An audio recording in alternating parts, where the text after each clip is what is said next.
okay. We got my super awesome, beautiful, fantastically talented, unbelievable wife got me. I finally moved up to a better soldering station.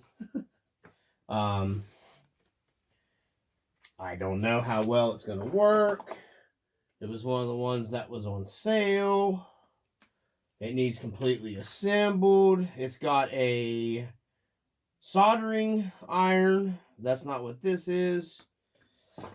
We'll go ahead and take it out together. Whatever that is. A power plug.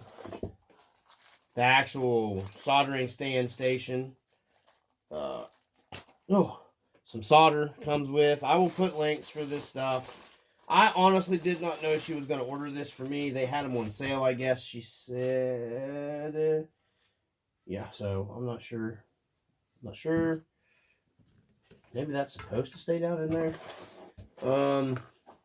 It comes with a bunch of different solder tips and stuff. It comes with a bunch of like little grippers, like tweezer grippers for your wiring, I'm assuming. I don't know.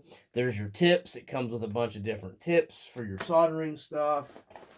This is the first time we're looking at it together. I think this, well, here's the actual soldering. There's the soldering iron. It comes installed, pre-installed with a tip as well.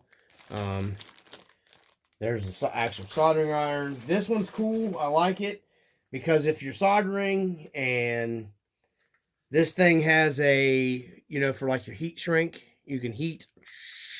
So it's kind of like an all-in-one type deal. Well, there's some more tips, soldering tips, different tips. Got to have tips. So it does come with instructions. I'm gonna have to read. Like I said, it was just one of those sales. I think on Amazon she got it from. It has a digital box on it. I have more later on this. I've never had anything really nice soldering station wise. I'm gonna try to set me up a soldering spot and get me a new soldering mat because mine got messed up thanks to the Enjora trailer that I had purchased. So it looks like from the books, this is the one you're soldering. This is the one your soldering iron goes into. And this is a 60 watt 110. So 60 watt 110. Looks like that one just drops into here, like so. Like so. And you can't see it. I'm an idiot. It's off camera. So it just drops in there. Of course, this plugs into your distribution block for your solder. That plugs into this right here. And then this is your heat gun. I kind of like that. I guess it goes maybe, I'm not sure which way.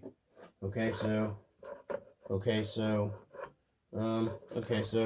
goes that way. So it holds both of them. It holds both of these. They hook together. And then your power station. Set that here. That's your power station. So you would have one in, and then the other one, I'm assuming, like so. So I don't know if the camera, yeah, it's picking it up. So I have my instruction. I have no idea what the heck that is. I'm going to sound like an idiot here on the camera. I don't know. Wait a minute. Is that a solder feeder? Let's look here real quick at the use-all manual. These do come in handy for stuff when you're stupid like me. So, let's see what the use-all manual says it is. Well, the use-all manual doesn't say. Huh. Okie dokie. These I know are different ends that you can put on your heat gun to deflect the heat in different angles and whatnot. So these I'm going to drop down in the bottom of this. The solder is alloy core. I like the rosin stuff. I'm not going to be using that unless it's something I have to. I don't know what this is. Huh. I really don't know. I'm going to have to figure that out. Somebody knows, comment what that is. Look, I'm stupid. It's really not in the manual. What is this? Time to search YouTube videos to figure it out. So anyways, that's my soldering station. My beautiful wife got me that I don't deserve. Nice tools. Like I said, I'm going to get me a nice pit mat. Not pit mat. I'm going to get me a nice soldering mat. Lay all this out. There's going to be a certain spot on the table that is going to be nothing but dedicated for the solder stuff. I'm trying to step my game up. I'm trying to step my game up.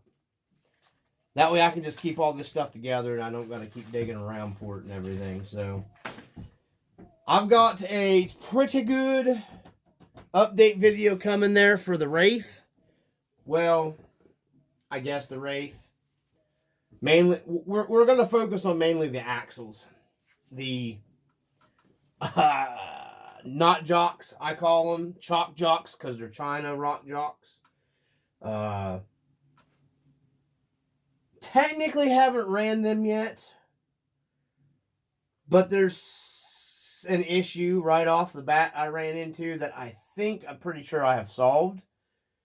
In my redneck, unending, not that huge wisdomatic way. But it seems to be working so far. I do have wiring in here. I have my receiver. I have my shock set up how I want. It's lighted, it's lit. It's lit up in here.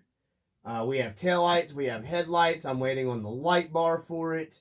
I think I have everything else to finish that. The only thing I'm waiting to do, the rest of the parts are over here. That's going to come into a later video this week. I have the transmission. I have my gear sets. I have my pinion gears to change my pinions. I have my 2-in-1 system SE from Hobbywing. The servo is in this, and everything is Loctite down. So, yeah, I mean, the main wiring's done. I basically got to plug in my motor. I have to figure out what gears go what, because we're taking them out of the stock plastic element transmission, because it's the Stealth X transmission. And we're going to be putting those gears and all that stuff into a nice machined aluminum housing. I figured I had the aluminum axles. I might as well go ahead and go with the aluminum housing. And honestly, I went with more affordable stuff. Well, I guess more affordable, medium budget stuff to see, because people talk the SHIT about a lot of parts. And some of it's parts that I've ran in the past. The transmission case is hot racing. I know people make jokes about them being not racing. I'm going to find out how well they are actually set up, shimmed. I had a hot racing transmission case in an SCX-10 OG. Was in the truck for miles of smiles. I had no problems whatsoever with the hot racing aluminum case transmission that was in my OG SCX-10 truck. And it was a super stupid heavy truck. It actually had hot racing. I think I had maybe super shafty gear sets in. I can't remember. I have no idea. It's been so long. We're talking 20 years ago. When all the high dollar, I bought the most expensive gear sets and put it in like the hot racing housing transmission case. Never had a problem. Never even had to shim anything. So we're going to be putting all that together and checking it out and seeing what's going on. I'm going to keep the factory stock Wild Boar 8 plastic shafts on this. I'm not upgrading to a heavy drive shaft. Just because I would rather have a dry shaft pop on me. We're going to give these axles some good use, guys. Okay, so we're going to know for sure if they're going to hold up. This ain't going to be no fancy pants stuff. Okay, this thing's going to get used. It's probably going to see some snow, beatings, thumping. This thing I've set up more for a rock medium racer type stuff than not just. It's going to do rock, trail. It's a Wraith. That's what it's supposed to do. So it's going to get used. I take care of my stuff, even though stuff might look pretty on camera. I take my stuff, I break it down, I clean it. Stuff gets maintenance. That's why my stuff don't look like the poo-poo in videos. Bodies will start to get scratched up and beaten stuff, but I take care of my stuff very tediously sometimes. So I don't like having muddy junk sitting around in my in my scale garages. My stuff might be clean, but it is used. I just take good care of it. Stuff costs money. So, with that being said, the Wraith is getting there. In case anyone wants to know, this is a Marlin front bumper. And it mounted lickety split perfectly into the Wraith, and I loved how it's still pretty high clearance here. I liked it for it to set back a little bit more, but with it sitting here, if I want to put a winch on it, I can put a winch. I think what I'm going to do is I'm going to put a roller fair lead, and I'm going to find a way to put one of these, like these, right here. I think I'm going to find a way to mount one of these back inside the frame here. So you'll see this hanging on my front end like that, but it'll come out of here and it'll be drooped over or something. It'll be hooked in. That way I don't have to spend the money on, I mean, these work really well. I've been using the recovery straps a lot. I haven't done a lot of videos on it, but these things are nice, and it's a cheap alternative to putting a winch on one. And it's less weight. So, yeah, there's a couple companies that make a thing you wrap this around somehow. I don't know. I can't remember the name of the company. I have to research it again. I'm going to try to find a way of mounting one of those up in here. I ended up, we'll just go ahead in with some of the Wraith, but we're not getting in with the Axial stuff because that's going to take a while on what I did. I made a set of chassis sliders right here. Work with the Wraith because I was going to get the BGRs. The BGRs are like close to $60 shipped. And you have to drill 4 holes through your cage here for the 1.9 Wraith in the side. I didn't want to, stupid beetle. I didn't want to drill 4 holes in through here. No big deal drilling it. I just didn't want to. And then spend $60, and they were aluminum, silver aluminum, so they wouldn't have matched my black and orange theme. My buddy had these. These are SCX 10.2, I do believe, chassis sliders. They come with a little plate. They're adjustable up this way, back and forth, all the way around, 360.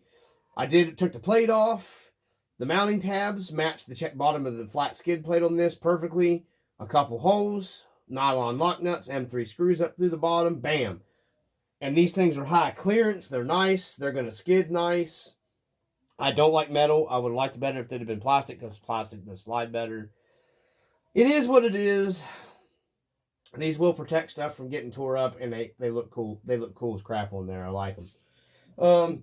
But yeah, I'll get into the differentials, the axles, the knot jocks, the chalk jocks, the chalk chocks, whatever you want to call them. We will get into that later. If you know what this is, inform me, please. Come on, somebody's got to watch this channel. I know people watch sometimes. Give it a watch. Give me a learn. Let me know. I'm an idiot. I need to learn. I like to learn. What is this? This thing comes off. Oh, it's spring loaded. I knew I should have took it apart. Oh my gosh. Oh, the spring just goes on just like that. What is this thing, guys? Teach me. Learn me. I mean, I'm dumb, but I can learn. What is this, guys? It's got like a little plunger thing on it. Spring loaded. See? I don't know. Anyhow, from the RC Dungeon, I really do appreciate you guys watching, putting the time in watching the channel. No matter who you are, I hope you do learn some things from here. That's the reason why I do them. Hopefully, we get some more views on the Wraith build. In my opinion, this is one of the more capable, really dependable, fairly scale, intermediate, in between, crawler, rock racer. I wouldn't call it a rock racer. I guess it is in between. Set these up, man. My 2.2 Wraiths that had the AR60 axles, man, they would kick some BUTT. The 1.9, I'm sure will be fine. It's just a little more scaled out version of it. I went ahead. I changed the fastback too as well. See here, I changed the links out. I got my Chris whatever CIEC. It's in the other video. I got this all mounted down and screwed. I went ahead and screwed to the bottom of the floor of the cage. Man, the Wraiths, people sell them short, man. Don't sell a Wraith short, baby. They're old school, but they're cool. So, I thought about getting another one of these, but there's so many nice new rigs coming out. Check out that G-Made Jeep. in comparison to the rather a little bit, in my opinion, too large CJ7 that actually released on the 10.3, which I was planning on picking up. I'm waiting for the G-Made to come out.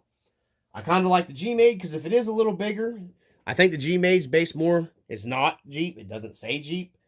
Obviously, they were going for Jeep. It looks like it's on a JK platform to me. A two-door JK, which two-door JK is a little bit bigger than a CJ or a YJ chassis. So I'm not going to get too hung up about the wheelbase being a little bit big. If that's what it's based off of, I'll probably end up going with the G-Made. It's called the G-Made Spider, and it's the Jeep. They got blue pictures of the blue ones, got portal axles. I know how to be a straight axle, get portals, blah, blah, blah, blah, blah, blah, blah, blah, blah. Doesn't matter to me if it's got a Jeep like that, and it's got the 4-link and the coilovers and stuff. I do not care whether it's got, like, per se, I don't like the comp cut tub that it has. It has more of a comp cut tub, I think, than the 7 that actually released. But that JK wheelbase is okay being a little longer if that's what they based it off of. And it looks like that's what they based it off of. So anyways, from the RC Dungeon, I appreciate everybody once again.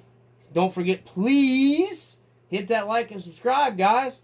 Come on, let's get some support going all up in here.